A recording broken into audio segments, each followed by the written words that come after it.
안녕하세요. 사주 시간입니다.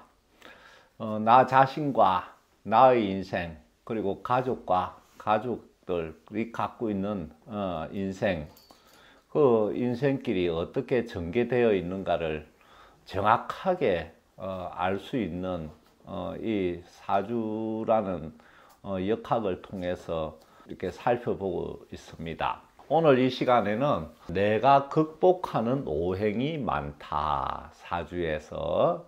이렇게 사주를 뽑으시면은 여는 제끼라 그랬죠. 그 다음 요 태어난 생일에, 이게 생일이에요. 생일에 일간 요게 나가 되는 거예요. 나. 그 다음에 여기는 내 환경들이고 인연들인데, 이것들이 이제 내가 극복하는 오행으로 2개 이상이 있을 때 말씀드리는 거예요. 사주에서 극한다는 표현이 있어요. 이 극한다는 것은 여러 가지 의미를 담고 있는데, 내가 이 대상들하고 이렇게 접했을 때 내가 그 대상들을 취한다, 소유한다, 또 지배한다, 또 충돌한다, 또 맞붙는다, 내가 대상들을 극복한다, 내가 우위에 선다, 뭐 이런 의미들을 통칭하고 있는 것을 극이라고 그래요. 그러니까 나하고 화합하는 것이 아니고 내 힘을 동원해서 내 뜻대로 취하는 걸 극이라고 그래요. 그러면 이 경우는 나의 힘과 그 대상의 힘 가운데 어느 쪽이 더 크냐에 따라서 이렇게 승패가 이루어지겠죠. 그러니까 1차적으로 나한테 맞서는 대상이에요. 그래서 극이라는 걸 오늘 알아보겠습니다. 근데 내가 극복한다, 내가 극한다 하는 요 대상들을 역학에서 이름이 재라고 해요. 재. 그러면 여기에 재가 많다 그러면은 다재 또는 재다, 신약 뭐 이렇게 이름을 붙여요. 살펴봅시다. 이 태어난 날의 일이 내가 갑일이나 을일일 때 여기에 요 자리에 토가 이게 내가 극하는 대상이 돼요. 그러니까 나무가 땅에 뿌리를 내렸을 때 땅을 뚫고 들어가 가지고 그 흙을 움켜쥐고 내가 이렇게 이 땅을 나의 양분으로 삼게 됐을 때 나는 목이죠. 갑을은 목이니까 뭐 내가 극복하는 대상은 그 땅을 뚫고 자리를 잡아야 되는 땅이 되는 거예요. 토.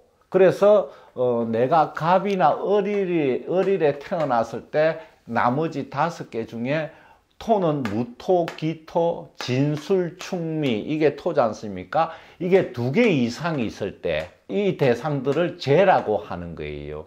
그래서 재가 많다, 그래서 재다 또는 다재 이렇게 돼요. 내가 만약에 병화나 정화다 그러면은 재는 뭐가 되냐면 금이 된다. 화는, 불은 이게 금을 녹여 가지고 이렇게 불이 금을 지배한다. 금을 이렇게 형태를 바꿔버리죠. 그러니까 화가 금을 극하는 거예요. 화극금. 그래서 내가 병화나 정화일일 때 나머지 5개 중에 경신 또는 지지의 신유, 이게 2개 이상이 되면 이게 재가 되는 거예요. 내가 토다 그러면은 여기가 내가 무토나 기토다 그러면 이 토는 수를 극하는 거예요. 임수, 개수, 해수, 자수, 댐을 생각하시면 되죠. 또는 산을 생각하시면 물이 흐르는 거를 이게 막을 수 있는, 막아낸다, 이것도 극하는 거죠. 그래서 토극수다. 그 다음에 내가 금이다.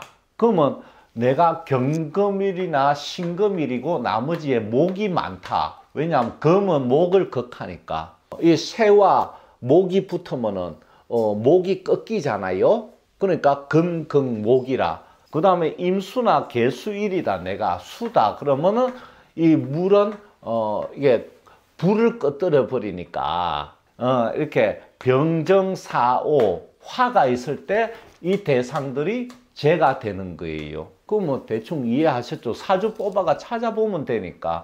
그러면 내 사주 구조가 이렇게 제가 많을 때 내 인생의 인연과 여러 가지가 어떻게 이제 주어져 있느냐 하는 거 알아볼 때, 쟤는 말 그대로 재물이다, 돈이다.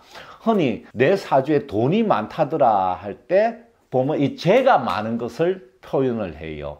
재가 많을 때 돈이 많다 이렇게 표현을 해요. 그러니까 여기가 재가 많은 거죠.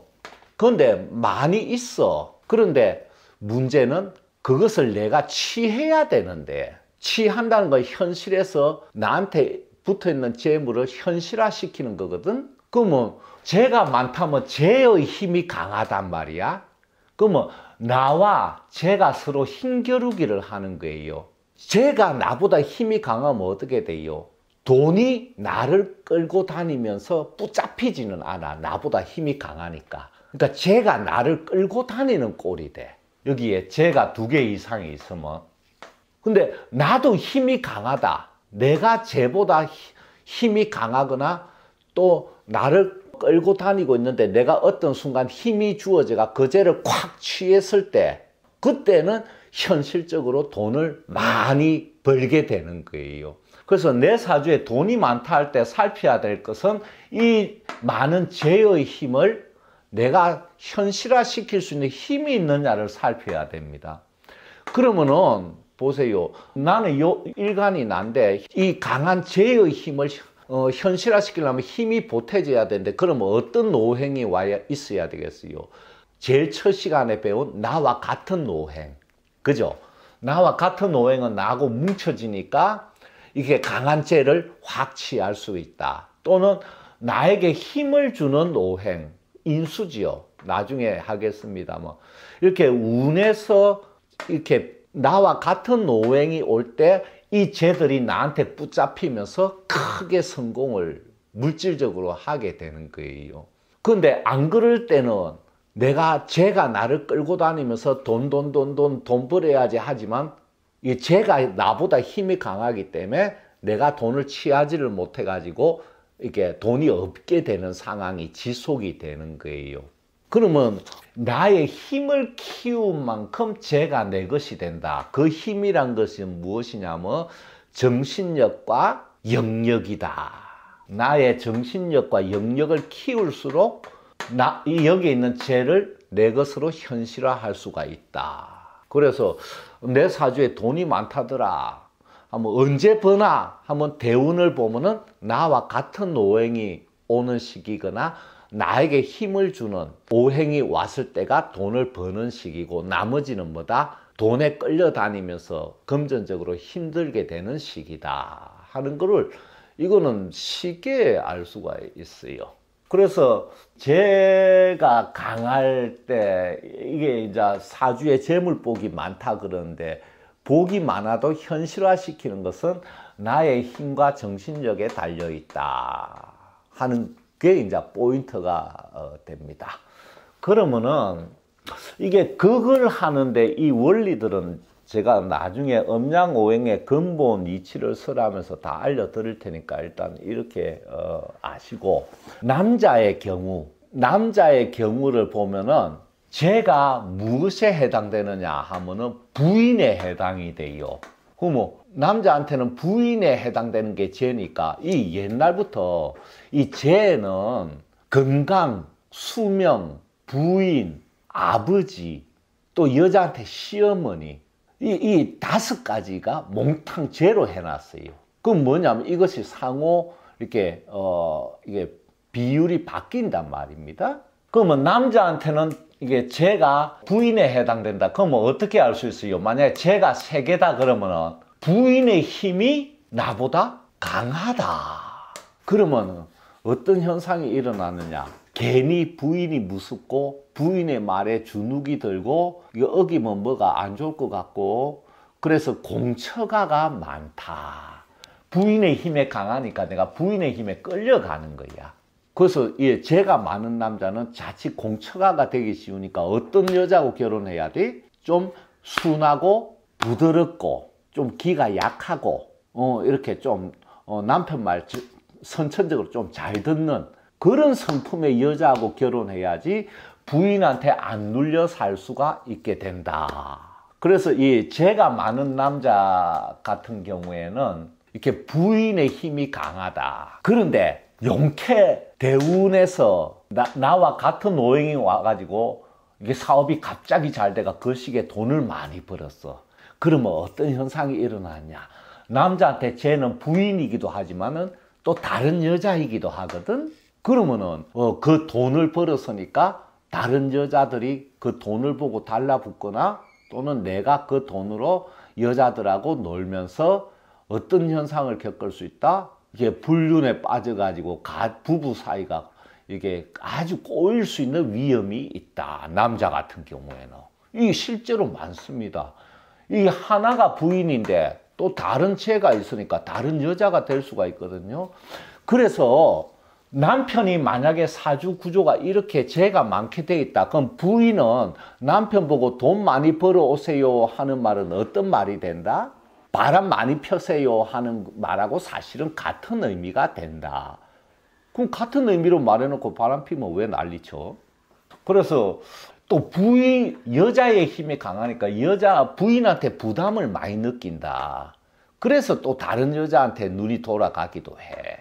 그래서 남자한테는 이렇게 여러 여자와 선천적으로 전생 인연들이 태어나 있다. 그래서 부인 외에 다른 여자들 만나기 쉽다. 언제?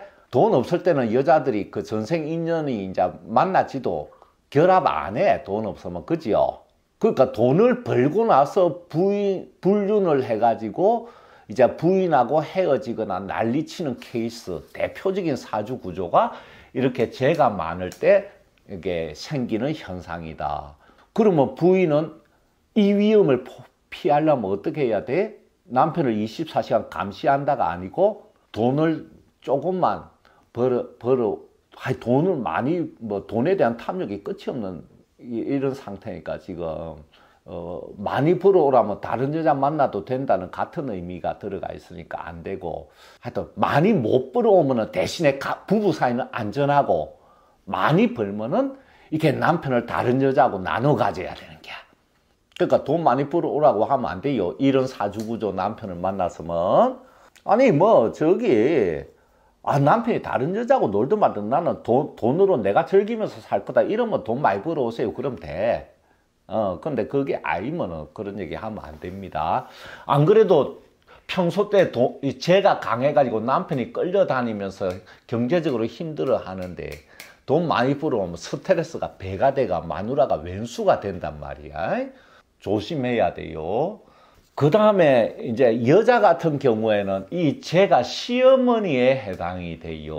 그러면은 이 여자는 시집을 가면은 누가 제일 큰 스트레스 요인이 된다? 시어머니가 계시면 시어머니가 제일 강한 스트레스 요인이 됩니다.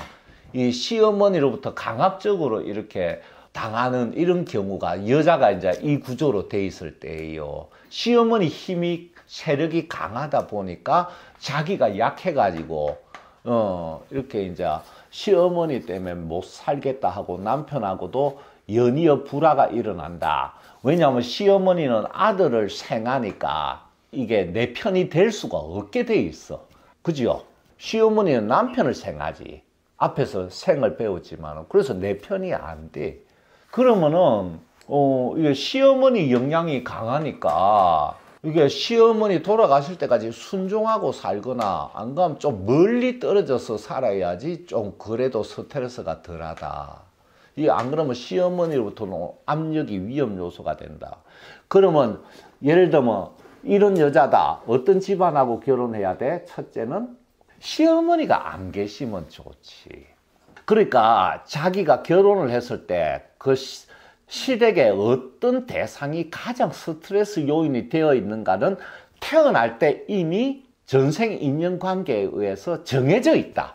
이걸 알아야지. 그래서 시어머니 없는 집에 가면은 이걸 안 겪게 된다. 이게 1차 결혼 조건이 되는 거야. 근데 돈 많고, 남편 직업 좋아, 교육 잘 받고, 빵빵한 집안이 그런 집안 많잖아요. 그 남편 보고 들어갔다가 시어머니 때문에 이제 쫓기 나오는 거야. 그래가 후회하지. 그래서 자기 인연이 어떻게 자기한테 제일 힘이 돼주는 인연, 자기에게 제일 힘들게 되는 인연, 이런 거 기본으로 알고 있어야 된다. 이건 바꿀 수도 없어. 인연은. 다른 거는 요래조래 처세를 잘하면 되지만 쉽지 않아, 인연관계는. 근데 이런 여자 보면은 전생에 시엄마한테 좀 잘 못한 업이 있어. 내가 이런 각 사주 구조를 타고날 때 그 전생에 행한 그 업을 보면은 기가 막히게 다 지은 대로 가는 걸 내가 20년 넘게 보고 있는데, 어김이 없어. 자, 여자한테는 그렇고. 근데 여자도 역시 이것들이 돈이 돼 있으니까, 그러니까 여자한테도 돈이잖아요. 쟤는. 인연은 이제 시어머니가 되지만은. 돈, 맨날 돈 없어 죽겠다, 돈 없어 못 살겠다. 이런 사주 구조를 가진 사람이, 제가 강한 사람은 평소 때 돈 하면은 죽을 때까지 돈에 쫓기 다니다가 한 맺혀 죽어.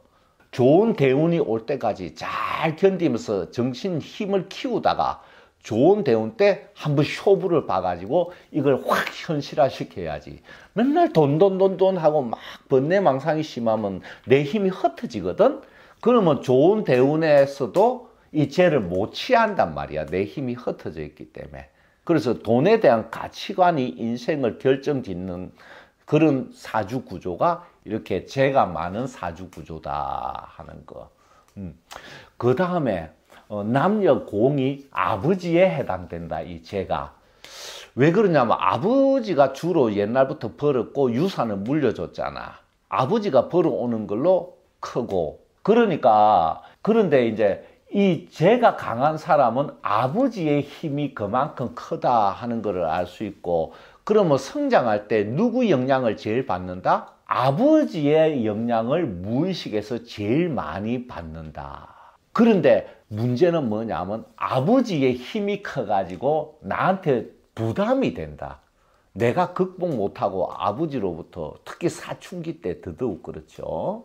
내가 이게 아버지하고 맞서서 독립성을 갖춰야 되는데 내 인연 구조가 아버지 힘이 강하게 돼 있어가 거기에 눌리니까 이 사춘기 때 이게 자칫 큰 불화가 생길 수가 있어요. 그래서 아버지의 영향력이 크니까 이거는 어쩔 수가 없어. 엄마 영향력은 상대적으로 약해. 왜? 불우한 환경에서 크는 사람들 보면은 그 집안의 아버지가 완전히 엉망으로 이렇게 돼 있어 가지고 엄마는 간섭 못하고 이렇게 크는 애들 있잖아. 이런 이제 안 좋은 경우에 이런 성장 환경을 가지게 된단 말이에요. 그래서 나에게 힘을 주는 거는 인수 엄마니까 이제 엄마한테 전적으로 의지하게 되면서 아버지에 대한 적대감을 가지기 쉽다. 근데 아버지에 대한 적대감을 가지면은 이 아버지가 죄에 해당되지? 그러면 돈에 대한 적대감을 가지게 되는 것이야. 그러면 돈 잘 벌겠어, 안 벌겠어? 잘 못 벌죠. 돈을 좋아해야 버는 쪽으로 가는데 내가 돈에 대한 적대감을 가졌으니까 잘 못 벌지. 그래서 손해다. 그래서 어릴 때부터 아버지의 억압과 여러 가지 안 좋은 것에 의해서 크더라도 그거를 내면에 담아두면 자기가 성인이 된 후에 이렇게 돈을 버는데 이렇게 큰 문제가 생긴다. 그 다음에 이렇게 죄가 강하면은 죄의 힘에 자기가 끌리다 보니까 인생의 가치관이 물질 만능주의자가 되기 쉽다. 그러면 행복은 물 건너가죠. 그거 조심해야 됩니다. 돈이 나를 끌고 가느냐, 내가 돈을 끌고 가느냐, 이 싸움이거든. 자, 그러면 아까 죄가 수명이나 건강하고도 다 죄에 해당된다고 했죠. 그래서 이 죄는 사실 돈뿐만 아니라 물질을 대표하는 개념입니다. 그럼 뭐 이 물질이 이 몸도 물질이니까 죄가 많아가 내가 극복해야 될 힘이 많다. 그러면 내가 힘을 많이 소모하게 되잖아. 그러면 건강이 어떻겠어요? 건강이 대체로 안 좋다. 이 죄가 많으면은 건강이 안 좋은 경우가 많고 심지어는 수명이 짧은 경우도 많다. 그러니까 돈도 한번 제대로 못 벌어보고 돈 때문에 내가 막 마음속에 분노만 쌓이다가 이렇게 병 걸려 죽을 수가 있다. 부정적인 경우에. 그래서 이 죄를 강하게 갖고 태어나가 내가 상대적으로 약하게 돼 있는데 왜? 내가 극복해야 되는데 그 극복해야 될 대상의 힘이 나보다 더 강하단 말이야.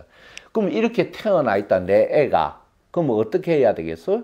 어릴 때부터 정신력과 육체적 건강을 키워주는데 중점을 둬야 돼. 왜? 이 부분이 약해지니까. 그래서 애 우선 육체적으로 튼튼하도록 운동을 늘 시키면서 키우고 이게 정신력도 강화시키는 쪽으로 이렇게 키워야지 나중에 이게 이 죄 압력에 이게 쓰러지지 않고 마침내 좋은 눈에 죄를 한 번에 취할 수가 있게 된단 말이에요. 그 이 죄를 많이 가지고 난 사람은 평생 빈란하게 살다 가는 사람이 있는 반면 크게 재벌이 되는 사람이 있다. 그러면 이 사람은 뭐냐? 육체의 힘과 정신의 힘이 강한 사람이다. 그래서 이렇게 키워야 애가 나중에 성공한다. 자, 그리고 그럼 어떤 일을 해야 되느냐? 죄가 강하니까 그냥 회사원으로서는 만족이 잘 안 된다. 정기적으로 받는 월급 그거 가지고는 기본 생활하는데 급급한 걸로 만족이 안 돼. 그래서 불규칙하게 들어오는 돈, 규칙적으로 들어오는 돈이 섞여 있단 말이야. 그러니까 사업에 늘 관심을 가지고 있는데 내가 힘이 약한 그런 시기에 사업하면 100% 망하고 강해지는 시기에 사업을 해야 된다. 그건 대운 보면 그대로 나타냈으니까 그거는 기초 수준이고. 그래서 이 사람은 공직계통은 인연이 없다. 금생에 죄를 강하게 타고났으니까 공직계통에 나아가려면 관을 강하게 타고나야 된다. 그래서 이 사람은 민으로 갈 것이냐 관으로 갈 것이냐 이제 학교 졸업 후에 사회 진로를 결정할 때 민으로 가야 된다. 이 공직은 인연이 없다. 근데 이런 사람이 공직자가 됐어. 요새 뭐 취업도 힘드니까 고시 공부하다가 어찌 공무원이 돼서 그럼 뭘 조심해야 돼? 제가 자기한테 부담이 되고 있으니까 뇌물 받으면 어떻게 돼? 달려갈 수가 있다. 그래서 제 관심이 많고 제 힘에 끌리니까 그만 업자한테 뒷돈 좀 받았다가 재수없게 들통난다. 그것도 운이 안 좋은 시기니까. 그래서 이렇게 죄가 많은 사람이 공무원이 됐을 때는 뒷돈이 조그만 돈 받아도 운 없이 걸려들 수가 있다. 죄로 인해서 화근을 겪는 것이지. 그러니까 이런 부분 조심해서 받아 드시라. 증거 절대 남기지 말고. 이렇게 내가 극하는 노행이 많을 때 인생의 인연들과 이렇게 재물운이 이렇게 흘러갑니다. 이 사람은 성격이 어디 진중하게 오래도록 일은 또 못해요. 왜냐면 이 돈, 저 돈, 요 돈, 돈 쫓아가는 성향이 있다 보니까 좀 하다가 다른 쪽으로 또 돈 될 것 같으면 하고 또 다른 쪽으로 하고 이렇게 꾸준히 10년, 20년 같은 일을 잘 못하는 성향은 있습니다. 그래서 직업을 자주 바꾸기 쉬운데 그 부분 또 너무 자주 바뀌면 혼동이 오니까 그 부분을 조심하시면 돼요. 어쨌든 제가 아버지, 부인, 시어머니가 주된 인연이고 여기서는 압력, 좋은 게 오는 건 괜찮은데 여기서 상대 힘이 강하다 보니까 오는 압력을 내가 어떻게 원만하게 극복해 나가느냐. 그리고 돈에 대한 가치관을 어떻게 가지고 이렇게 나라는 이 귀한 존재를 이렇게 쭉 끌고 가느냐. 요게 이제 중요한 거고, 이 사람은 내가 극복해야 되는 그런 일들이 많이 있다 하는 것을 알고, 그럼 뭐 극복 안 하고 중간에 힘들어가 자살해버리면 웃자는데요. 그 다음 생에 또 그대로 계속 이어가야 돼. 그러니까 자살해봐 소용도 없어. 끝까지 이게 잘 나간다. 그런데 대운을 보면은 목화 토금수 교차하잖아요. 그러면 그때 한번 크게 성공할 대운이 있어요. 그럼 그때가 올 때까지 잘 이게 참고 힘과 정신력을 키우면서 이게 나가면 되는데 이게 쉽지가 않은가 봐. 그래서 이런 사람은 토끼띠 하다가는 스스로 지쳐가 주저앉아 버린다. 요래서 이제 이 죄가 많은 사람은 이제 이런 사실들을 기반으로 해서 어떻게 내가 이렇게 의식을 잘 갖추고 나아가야 될지 이렇게 이제 알 수 있을 거예요. 그 뭐 죄가 강하면은 죄가 강하면 부인의 힘의 덕을 보느냐? 뭐 부인이 대신 돈 좀 벌어올 수가 있어. 하지만 부인으로부터 존중받기는 어렵다. 아무래도 그 이해하시고 공처가로 지낸다고 너무 불만 가지지 말고 잘 순응해가지고 잘 화합하는 게 중요해. 왜냐? 맞서봐야 누구만 손해다? 내만 깨져. 어차피 이쪽 힘이 강하니까. 그래서 내가 큰 소리 치면서 살고 싶은 여자는 사주가 어떻게 돼 있는 남자 구하면 돼? 요렇게 돼 있는 죄가 많은 남자 구하면 내가 큰 소리 치고 남자를 내가 내 뜻대로 끌면서 살 수 있게 돼. 대신 남편 마음속에 쌓여가는 분노는 각오를 해야 되겠지? 언젠가는 터질 거니까. 자, 감사합니다.